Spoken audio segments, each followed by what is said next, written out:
Hello, I'm Ollie and this is Criminally, where I talk about crime, pulp, horror, that kind of thing. Today, lots of westerns and some other stuff. It's my June wrap-up.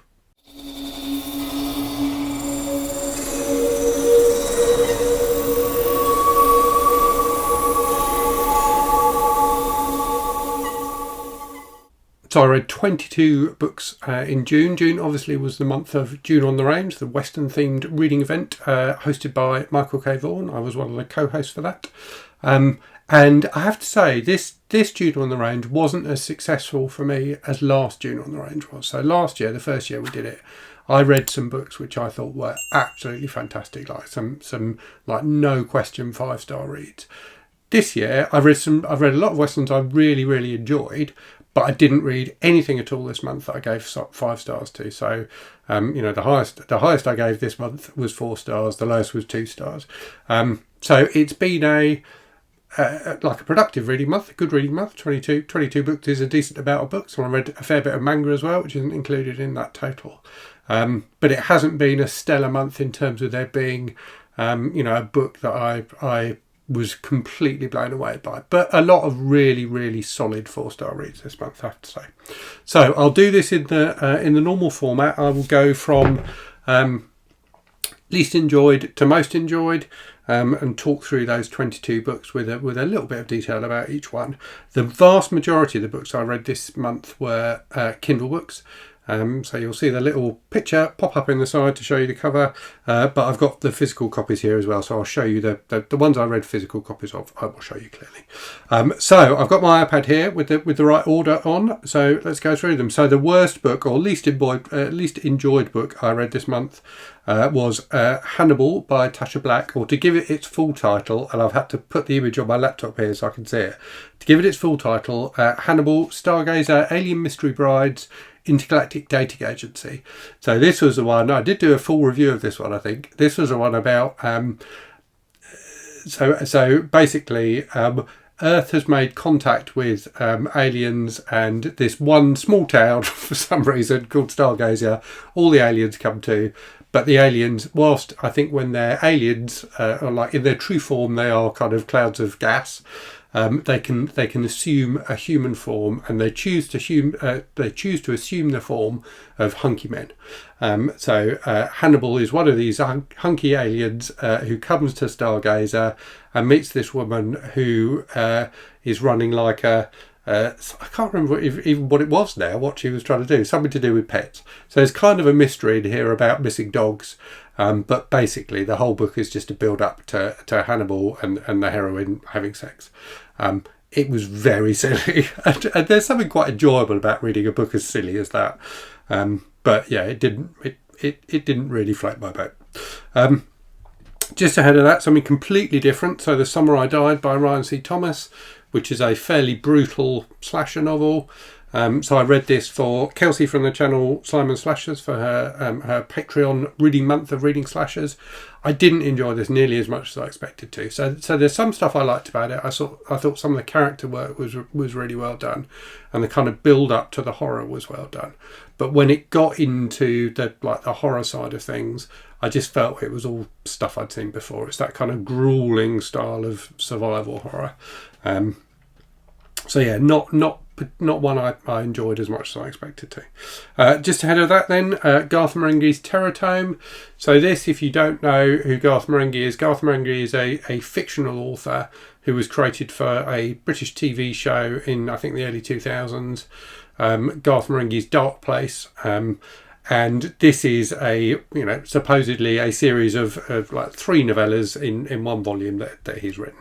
So it's kind of a spoof of, trashy horror novels. Now, I love trashy horror novels, and I love Dark Place. I think Dark Place is a very funny TV show, but the joke did wear a bit thin quite quickly in this book. I thought it's entertaining enough, and it when it's funny, it is genuinely funny, or I found it funny anyway.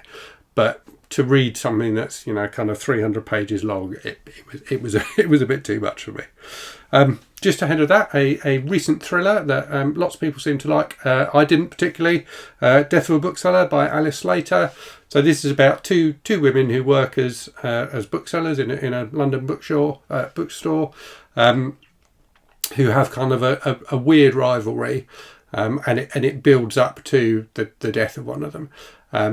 It was okay. It was an interesting character study, but I didn't think the characters were good enough or the plot was good enough to really carry the book. But as I say, lots of people seem to really love this, so maybe I'm wrong on that one.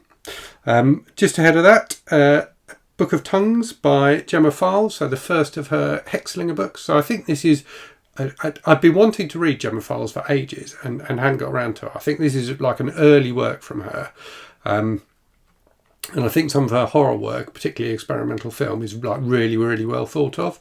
This I read as a buddy read with Heidi, one of my patrons. So on my Patreon, I do a buddy read each month with one of my patrons. This was Heidi's pick. Neither of us enjoyed this that much. It was okay. It was quite interesting. So it's a kind of mix of, I suppose, kind of urban fantasy and Western. So it's kind of like an urban fantasy, but set in Western times. There's like a heavy gay element to it, which was quite interesting and I thought quite well done. There's a bit of humour, but it just didn't really hang together as a story for me, and I found myself increasingly disengaged from it. And I know Heidi didn't enjoy it as much as she was expecting to either. Just ahead of that, something much trashier, Werewolf by Moonlight by Guy and Smith. So Guy and Smith's first book. So this is a fairly standard British set werewolf novel about a young guy in kind of a rural northern rural community who gets bitten by a dog who's been bitten by a werewolf rather than bitten by a werewolf. I don't know why Guy Smith chose to do it that way. So there's a fair amount of sex and violence in this book, which Guy Smith does reasonably well. I think he does the violence better than the sex. The sex always seems a bit ludicrous.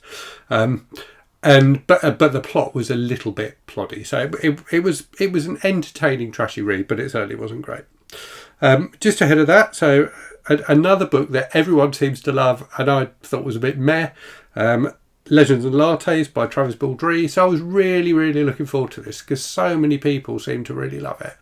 And there was a lot that I enjoyed about it. The characters are nicely done. So if you don't know, and you probably do because everyone's talking about this book, it's a book about a female orc who's decided to give up kind of fighting and adventuring and set up a coffee shop. So it's a kind of cosy fantasy novel. And the characters are really nice and the interplay between the characters is really nice. And there's a reasonable plot running through it with a bit of tension in it.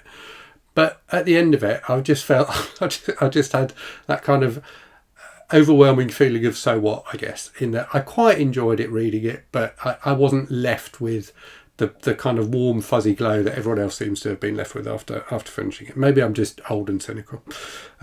Just ahead of that, another Western, or is it the first Western? Yes, the first Western on this list, actually.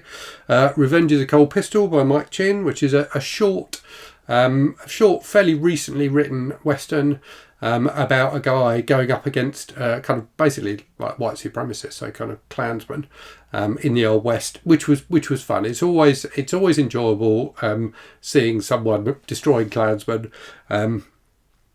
And there was no exception in this book. It was an entertaining read. It wasn't fantastic, but it was quite gripping. The violence and action was well done, so I did quite enjoy it. Just ahead of that, another fairly modern Western, The Lone Ranger Vendetta by Howard Hopkins, which again, a fairly short book, plays with the kind of legend of the Lone Ranger in quite a fun way, in that it takes the Lone Ranger and Tonto, who are reasonably similar to the Lone Ranger that you remember from the old Saturday morning picture shows, but puts him into a fairly brutal revenge style Western. So again, really good action sequences in it, and yeah, a fun read. Not fantastic, but definitely enjoyable. Another Western ahead of that, and another one that's short and fun, I guess. Zombies Over Yonder by Stephen Mertz from the Blaze series. So this is a western about it's like an ongoing series. This is book 6 or something like that, I think. So it's about this couple of gunslingers, husband and wife gunslingers, and in this one they go up against an evil count who is running a silver mine and using zombies as like slave labour.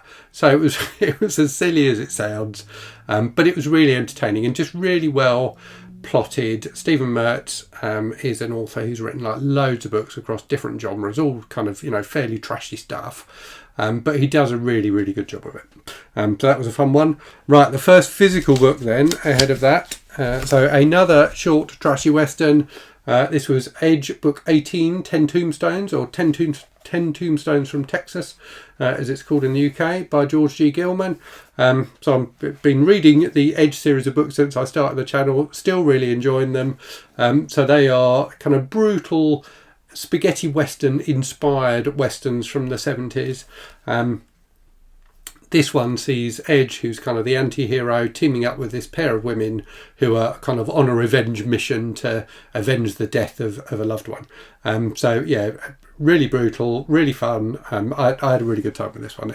It's I think the last couple of Edge books I haven't enjoyed quite as much as some of the others, but this one was a really entertaining one. Right, just ahead of that, something more classic from the Western genre, Lone Star Ranger by Zane Grey, who's often considered to be, kind of the founding father of Westerns, really.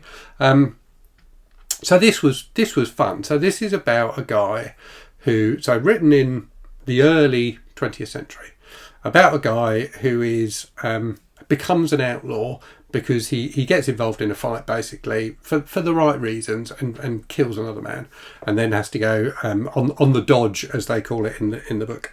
So he teams up, or gets to know a bunch of other outlaws and lives with them, and some of them are good and some of them are bad.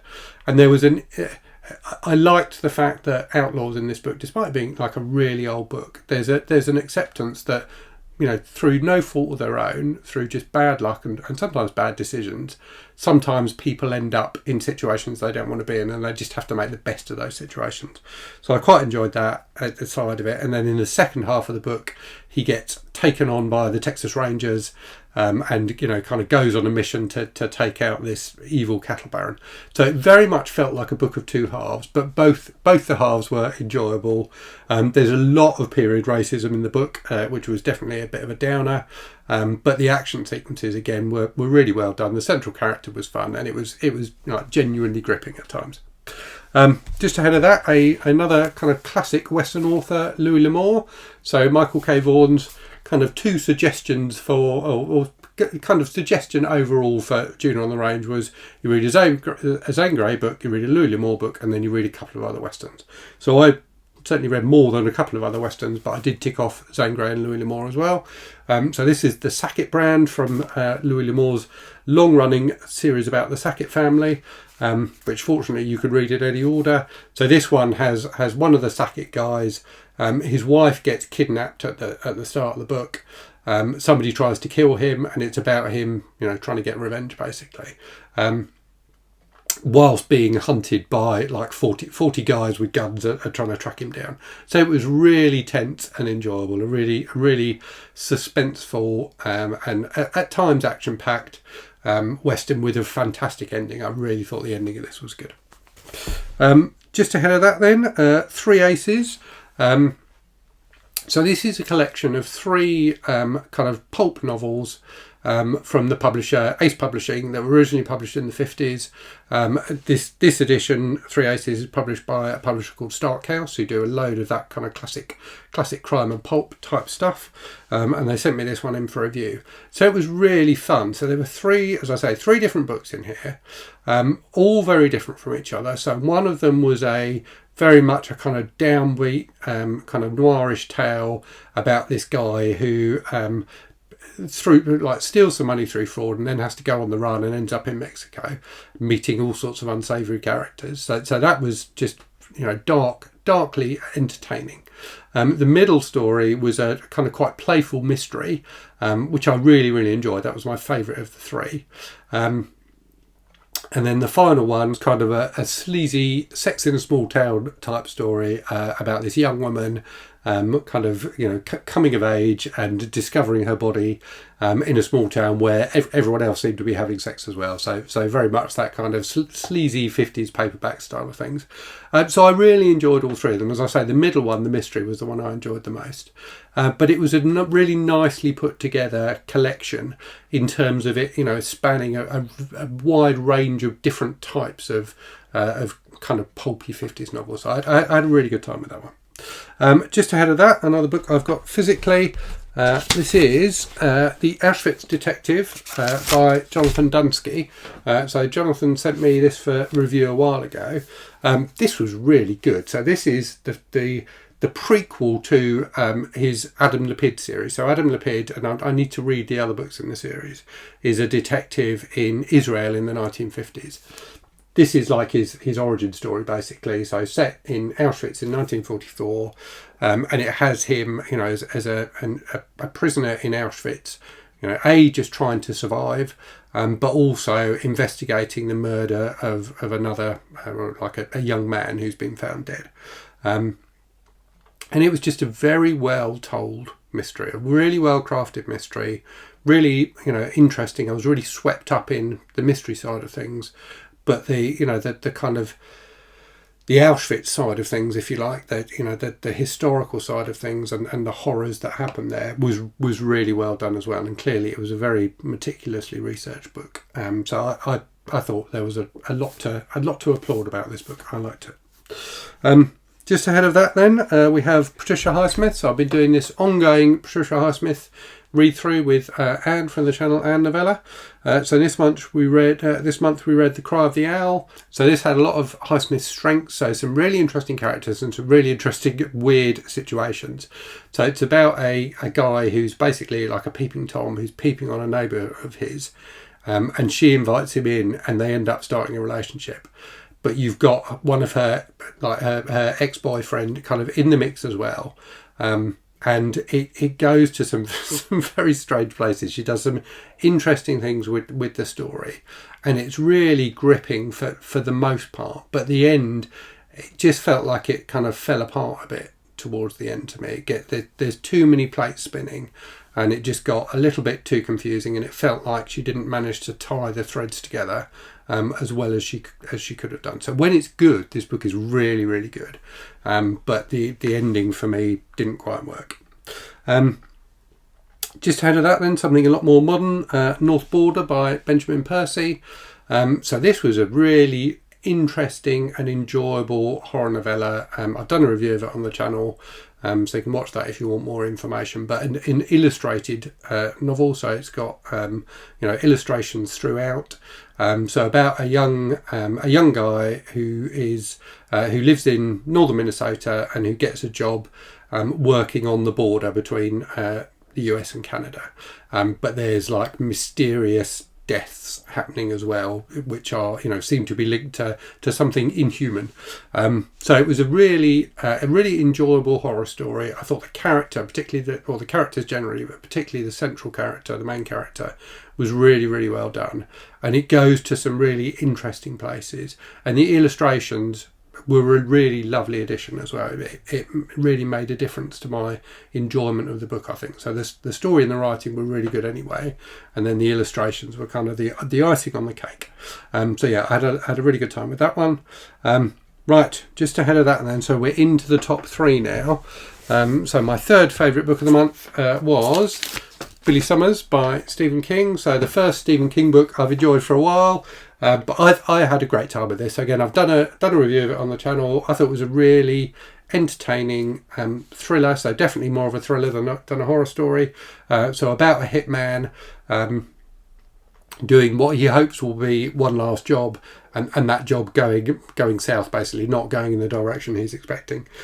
So yeah, just a really solid, enjoyable thriller. Billy Summers, the main character, I thought was really interesting. There's a I thought quite well done female character in this as well, who plays a really important part in the second half of the book. So yeah, I enjoyed that a lot, and it was really nice to read a Stephen King book I really enjoyed again. Just ahead of that then, so in the number 2 position, The Cowboy and the Cossack by Claire Huffaker. So this was a really, really enjoyable Western. I had a great time with this book. So it's about a group of cowboys from the States who get hired to deliver a herd of cattle to Siberia. So it starts with them kind of arriving on Russian shores, teaming up with these Cossacks who are involved in the purchase of these cattle, and trying to get them across Russia, fighting the elements, fighting evil Cossacks. It was just really, really entertaining. A lot of humour in it that was, nicely done, but just full of thrills and spills. Just really packed with adventure, but also packed with some really nice stuff about the kind of relationships between all these guys. So it's that kind of, slightly macho, idealisation of men working with their hands, basically. But it was a really, really genuinely entertaining book. I really, really enjoyed it. My number 1 book of the month then, and again this is one I've done a review on the channel of, was Lone Women by Victor LaValle, which is kind of a mashup of Western and horror.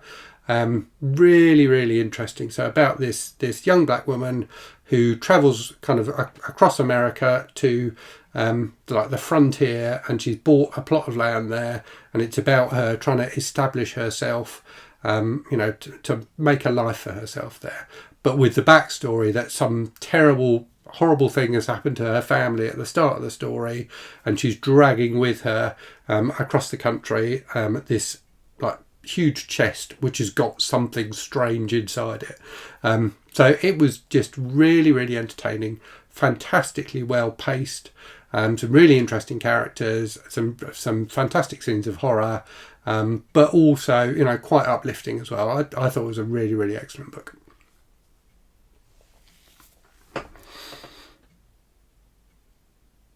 So that's my June wrap up for you. A fair few Westerns in there, but a lot of other stuff as well. So let me know how your June was. Let me know if you took part in June on the Range. And as always, thanks very much for watching. Hope you're safe and well out there. Hope you're reading good stuff. And I'll speak to you again very soon. Cheerio.